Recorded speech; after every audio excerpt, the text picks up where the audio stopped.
নমস্কার বন্ধুরা, মানসীর কিচেনে সবাইকে স্বাগত জানিয়ে আজকে আবারও একটি নতুন রেসিপি আপনাদের সাথে শেয়ার করতে চলে এসেছি। তাহলে দেখতে দেখুন আজকের ভিডিওটি। আজকে এনেছি আমি ছোলার ডালের মালাইকারি। আর দেখুন, ছোলার ডালটাকে আমি 4 ঘন্টার মতো ভিজিয়ে রেখেছিলাম। আর এখানে ডুমো ডুমো করে আলু কেটে নিয়েছি। এই আলুটাকে লবণ আর হলুদ দিয়ে কিছুক্ষণ মাখিয়ে রাখলাম। আর একটা বাটিতে 4 মগজ আর কাজু কিছুটা ভিজিয়ে রেখেছি। এবার আমি 200 গ্রামের মতো পনির একটা প্লেটে নিয়ে নিলাম আর সেটাকে খুব ভালো করে মেখে নিচ্ছি। এখানে আপনারা পনিরের বদলে কিন্তু ছানাও দিতে পারেন। আমি এখানে পনির দিয়েই বানিয়েছি। পনিরটাকে খুব ভালো করে হাতের সাহায্যে ম্যাশ করে নিলাম। আর কিছুটা দিয়ে দিলাম কিশমিশ, আর দিয়ে দিচ্ছি লবণ স্বাদ অনুযায়ী। সামান্য একটু দেব ধনেপাতা কুচোনো আর কয়েকটা কুচোনো কাঁচা লঙ্কা। আর এবার দেব একটু ভাজা মশলা। ভাজা মশলায় কি কি আছে আমি একটু বলে দিই। ভাজা মশলায় আছে লবঙ্গ, এলাচ, দারচিনি, ধনে আর জিরে। এই সব কিছু একটু শুকনো কড়াইয়ে আমি ভেজে তারপর গুঁড়িয়ে রেখেছি। আর দেখুন, একটু খুবই সামান্য চিনি দিয়ে দিলাম। এবার হাতে করে খুব ভালো করে চটকে মেখে নিতে হবে। আর এইভাবে একটু বল করে রেখে দিচ্ছি। দেখুন, গোল গোল বল আকারে তৈরি করে আমি সব পনিরগুলোকে এইভাবে তৈরি করে নেব।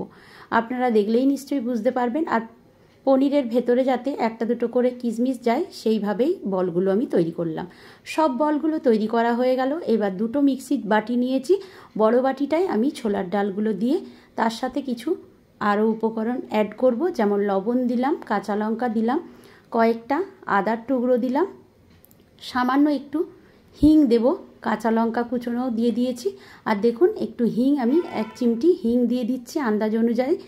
আর দিয়ে দেবো লঙ্কার গুঁড়ো, এখানে কাশ্মীরি লঙ্কার গুঁড়ো দিচ্ছি। আর দেবো সামান্য একটু হলুদ। এবার খুব ভালো করে এটার একটা মিহি পেস্ট তৈরি করে নেব। আরও একটা বাটিতে আমি আদা, কাঁচা লঙ্কা আর পাকা টমেটো, এখানে 3-4টে মতো পাকা টমেটো আছে, সব একসাথে পেস্ট করে নিলাম। আর এখানে আমি জিরেটা দিতে ভুলে গিয়েছিলাম ছোলার ডালের সাথে, তাই একটু গোটা জিরে ছোটো চামচের 1 চামচ দিয়ে খুব ভালো করে দেখুন দুটোকেই পেস্ট বানিয়ে একটা সাইডে রেখে দিলাম। এবার এই ছোলার ডালের পেস্টটাকে একটা বাটিতে ঢেলে নিচ্ছি। আর সামান্য একটু মিক্সির বাটি ধোয়া জলও এতে আমি অ্যাড করে দিলাম। খুব বেশি দেওয়া যাবে না, খুবই সামান্য। আর খুব 1 চিমটি খুব অল্প দিয়ে দিচ্ছি খাবার সোডা। এটা আপনারা চাইলে নাও দিতে পারেন, তবে আমার মনে হয় একটু দিলে বড়াগুলো বেশি নরম হবে, তাই আমি দিয়ে দিলাম। আর খুব ভালো করে দেখুন হাতের সাহায্যে এখন ফেটিয়ে নিতে হবে। এরপর আমি চলে যাচ্ছি গ্যাস ওভেনে। গ্যাস ওভেনে কড়াইটা আগে থেকেই গরম হতে দিয়েছিলাম আর তাতে দিয়ে দিয়েছি সাদা তেল। সাদা তেল দিয়ে আর দেখুন এই পনিরের বলগুলো একটা করে দিয়ে ছোলার ডালের মধ্যে তারপর আমি পুর ভরে এইভাবে ভেজে নিচ্ছি বড়ার আকারে। আপনারা দেখলেই নিশ্চয়ই ভিডিওটি বুঝতে পাচ্ছেন আমি কিভাবে বড়াগুলো তৈরি করছি। তাহলে কি হবে, আলাদা করে পুর ভরার কোনো দরকার নেই। বলগুলো ওই মিশ্রণটাতে ডুবিয়ে আমি একটা একটা করে ছেড়ে দিচ্ছি। আর খুব সাবধানে এগুলোকে উল্টে দিতে হবে। যদি তাড়াহুড়ো করে উল্টাতে যান তাহলে কিন্তু ভেঙে যাবে আর ভেতর থেকে পনিরগুলো বেরিয়ে আসবে। তাই একটু সাবধানে আর মিডিয়াম আঁচে এগুলোকে ভেজে নেবেন যাতে পুড়ে না যায়। মিডিয়াম আঁচে আস্তে করে এগুলোকে উল্টে পাল্টে খুব ভালো করে ভেজে নিতে হবে বড়া তৈরি করার সময়।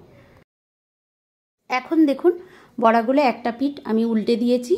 আর এইভাবে একটা পিঠ ভাজা হয়ে যাওয়ার পরে আরেকটা পিঠ উল্টে দিয়েছি। আর একটা একটা করে তেল থেকে তেল ঝরিয়ে তুলে নিলাম।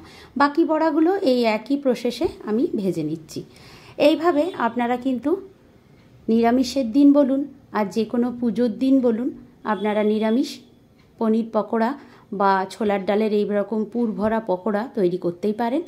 আর দেখুন, একটা ভেঙে আমি দেখিয়ে দিলাম কিভাবে পনিরের ভেতরে যে পুরটা সেটা বজায় আছে, অথচ দেখতেও পাওয়া যাচ্ছে যে পুরগুলো রয়েছে। আর এখন আমি ওই তেলেই দিয়ে দিলাম গোটা গরম মশলা, তেজপাতা আর শুকনো লঙ্কা। আর যে টমেটোর পেস্টটা করে রেখেছিলাম, আদা, কাঁচা লঙ্কা আর টমেটো, এটাকেও দিয়ে দিলাম। এবার কিছু উপকরণ এর সাথে দিয়ে দিলাম। একটু দিলাম কাশ্মীরি রেড চিলি পাউডার, একটু দিলাম হলুদ আর দিয়ে দিয়েছি লবণ। এবার খুব ভালোভাবে এটাকে কষিয়ে নিতে হবে। অন্যদিকে দেখুন, একটা কড়াই বসিয়ে যে লবণ হলুদ মাখানো আলুগুলো রেখেছিলাম সেগুলোকে ভেজে নিচ্ছি। এটা আপনারা বড়াটা ভাজার পরেও ভেজে নিতে পারেন। আর আমি কিন্তু আলাদা কড়াইয়ে ভেজে নিচ্ছি তাড়াতাড়ির জন্য। আর অন্য একটি কড়াইয়ে যেটাই আমি বড়া ভেজেছিলাম সেটাতে আমি মশলাটাকে কষিয়ে নিচ্ছি, তাহলে তাড়াতাড়ি হয়ে যাবে রান্নাটা। আর এখানে দিয়ে দিলাম সেই ভাজা মশলার 1 চামচ, সেটাকেও দিয়ে ভালো করে নাড়াচাড়া করে যে কাজু আর চারমগজের মিশ্রণটা ছিল সেটাকেও বেটে নিয়েছিলাম, সেটাকে দিয়ে দিলাম। আর দেখুন এখানে আমি কোকোনাট পাউডার নিয়েছি, নারকেলের দুধ আমি আলাদা করে গুলে রাখছি, এটাকেও পরে অ্যাড করে দেবো। আপনারা যদি হাতের কাছে কোকোনাট পাউডার না পান তাহলে কিন্তু এমনি দুধ বা গুঁড়ো দুধ দিয়েও এটা বানাতে পারেন। আর ভাজা আলুগুলো এই মশলাটার সঙ্গে দিয়ে দিলাম। আলুগুলো খুব লাল করে ভেজে নিয়েছি, এতেই কিন্তু অর্ধেকটা সেদ্ধ হয়ে গেছে। আর বাকি সেদ্ধটা এইভাবে কষাতে কষাতেই হয়ে যাবে।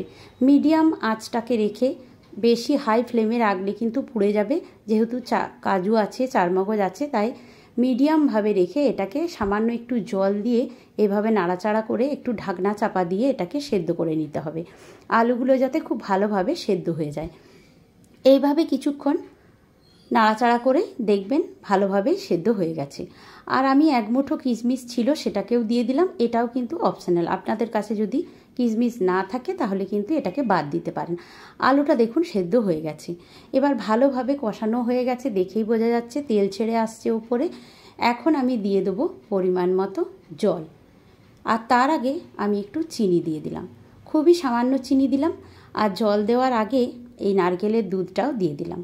এবার পরিমাণ মতো জলটা দিয়ে দিতে হবে।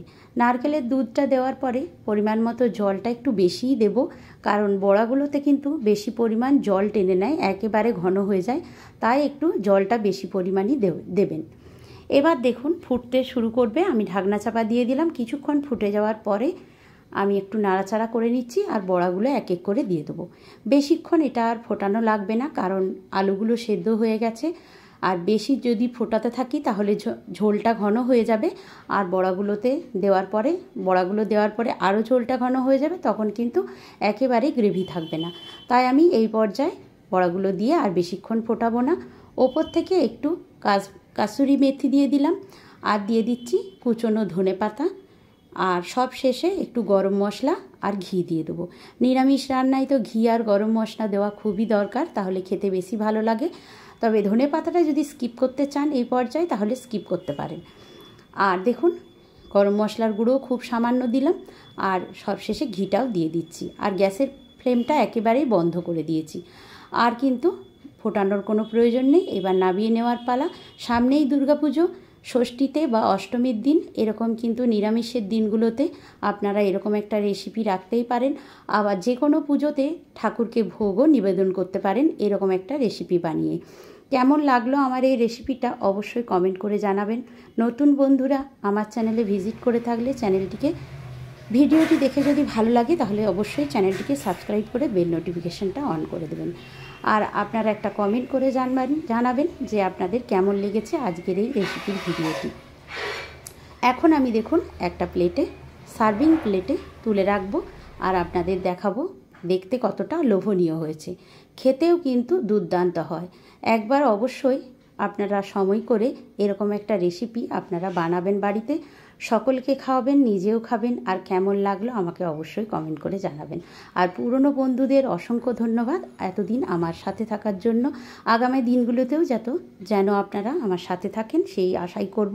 আর এখন দেখুন পুরটা কত সুন্দর, একটা ভেঙে দেখালাম, পুরটা ভেতরে রয়েছে।